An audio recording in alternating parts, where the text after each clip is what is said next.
The sound that woke me wasn't the alarm clock. It was the hollow echo of an empty driveway. For a few seconds, my brain refused to accept what my eyes were seeing. The concrete still held the faint oil stain where my car always slept. The air still smelled like early morning dust and jasmine from my mother's garden. But my space was wrong. Too open. Too quiet. My dream car was gone. Not stolen. Not towed.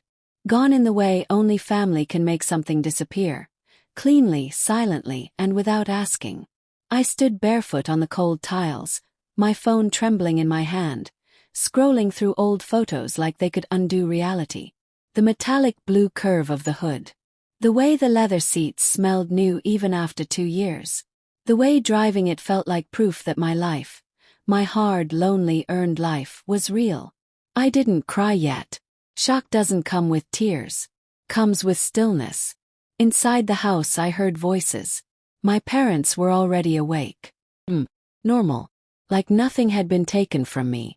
I walked into the kitchen, my heartbeat pounding louder with every step. My mother was stirring tea. My father folded the newspaper. They looked at me the way people look at someone they've already decided not to apologize to. "Where's my car?" I asked. My mother didn't turn around. "Sit down," she said softly. That softness was a warning. I didn't sit. My father cleared his throat. "We had to make a difficult decision."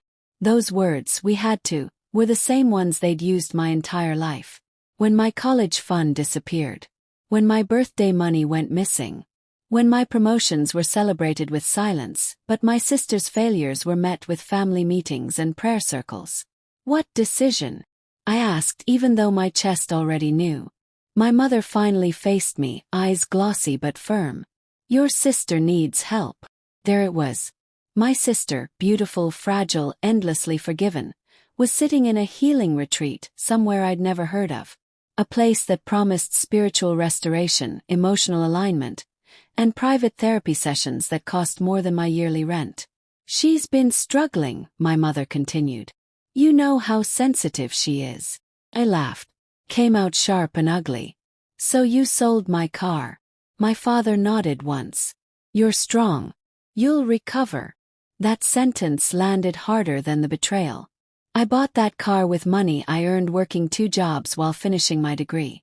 I skipped dinners. I slept 4 hours a night. I said no to vacations, no to relationships, no to rest. That car wasn't luxury, it was proof. Proof that I could build something without their help. "You didn't ask," I whispered. My mother reached for my hand. Pulled away. "We're family," she said. "What's yours is ours." What's mine had always been theirs. What was hers had always been protected. I walked back to my room. The walls suddenly unfamiliar. My phone buzzed. A message from my sister. "Thank you for understanding. I knew you'd support my healing journey." No apology. No shame. Just entitlement wrapped in spiritual language. I collapsed onto the bed and finally cried. Not loud, not dramatic. Just quiet tears soaking into the pillow, carrying years of swallowed resentment. I remembered the night I bought the car. I'd parked it outside and sat inside for an hour, hands on the steering wheel, whispering to myself I made it.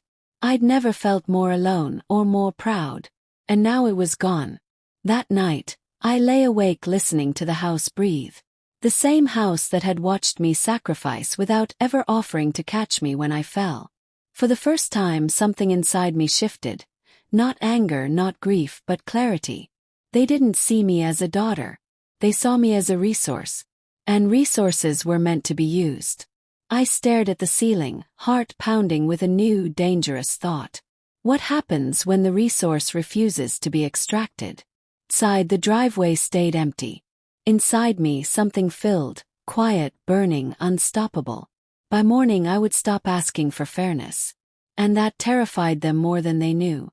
The first thing I did after sunrise was cancel my parents from my bank account. I didn't announce it. I didn't explain. I simply logged in, changed permissions, and locked every door they'd been slipping through for years under the excuse of emergencies and family support. Felt wrong. And powerful. And terrifying. At work, I stared at my screen without seeing it. My boss's voice blurred into background noise while my mind replayed the kitchen scene over and over. The casualness. The certainty that I would absorb the loss like I always had. By lunchtime, my phone started ringing. Mother. Father. Mother again. I didn't answer. Then came the messages. Why can't I access the account? We need to talk. You're overreacting. Overreacting. To having my dream sold without consent. That night I didn't go home. I stayed with a coworker who knew nothing except that I needed silence. In the dark guest room, I finally let myself ask the question I'd avoided my whole life. Why was my pain always negotiable? The answer was brutal in its simplicity. 'Cause I allowed it.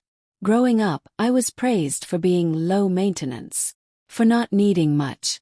For not causing problems. Every time I swallowed disappointment, they called me mature.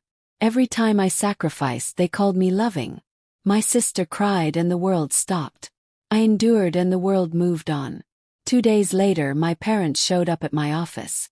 They stood in the lobby like worried saints, drawing sympathetic glances from strangers. When I stepped outside, my mother rushed forward, tears ready on command. "You're hurting your sister," she said immediately. I didn't even flinch. "No. You hurt me." My father's voice hardened. "We raised you." "And I raised myself," I replied. The words surprised even me. My mother whispered, "We never thought you'd be selfish." That one cracked something open. "Selfish?" I asked quietly. "You sold something I earned. You didn't ask. You didn't apologize. And now I'm selfish for saying no more." They didn't have an answer. That silence followed me for weeks. I moved out. Quietly. Efficiently. I packed my life into boxes while they avoided eye contact, pretending the tension would dissolve if ignored. My sister never called. At night, grief came in waves. Not just for the car, but for the family I realized I never truly had. The version I'd imagined. The love I kept earning but never receiving. But grief made space for something else. Anger with direction. I worked harder, but for myself. I applied for a promotion I'd been avoiding because it required relocating. When the offer came, I accepted without hesitation. On my last day in the city, I drove a rental car past my old house. The driveway was still empty. The garden still blooming. Inside that house, they were learning something new. I was no longer available. As I merged onto the highway, my phone buzzed with a message from my sister. "They say you're being cruel." I smiled, not because it was funny but because it was confirmation. Cruelty, I realized, is what people call boundaries when they benefit from your absence. Ahead of me, the road stretched wide and unknown. Behind me, the past tried to call me back. I didn't answer. But I had no idea that refusing to be used would cost me more than distance. Because the next betrayal was already waiting. And this time, it would force me to choose who I was becoming. The new city smelled different. Less familiar, more honest. No memories clung to the sidewalks. No expectations waited in the walls.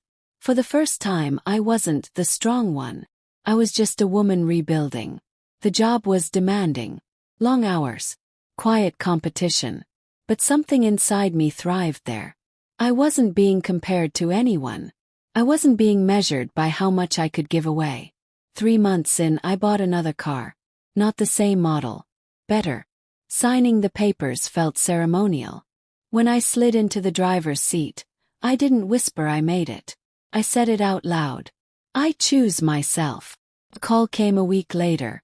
My mother's voice sounded smaller. "Your sister left the retreat." I said nothing. "She says it didn't help." Of course it didn't. "They're asking for money," my father added in the background. Asking. Finally. I closed my eyes, feeling the weight of the moment. This was the test. The old version of me would have folded. Would have paid. Would have apologized for existing. But I wasn't her anymore. "I won't," I said. The silence was sharp.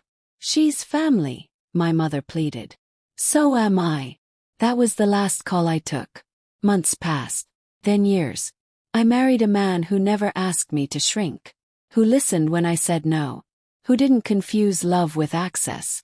Sometimes late at night I thought about the car they sold, about the girl who cried over an empty driveway. I wished I could tell her something, that losing it wasn't the end. It was the beginning, because the day they sold my dream car was the day I stopped being their resource and started being my own rescue. And nothing they took ever compared to what I reclaimed.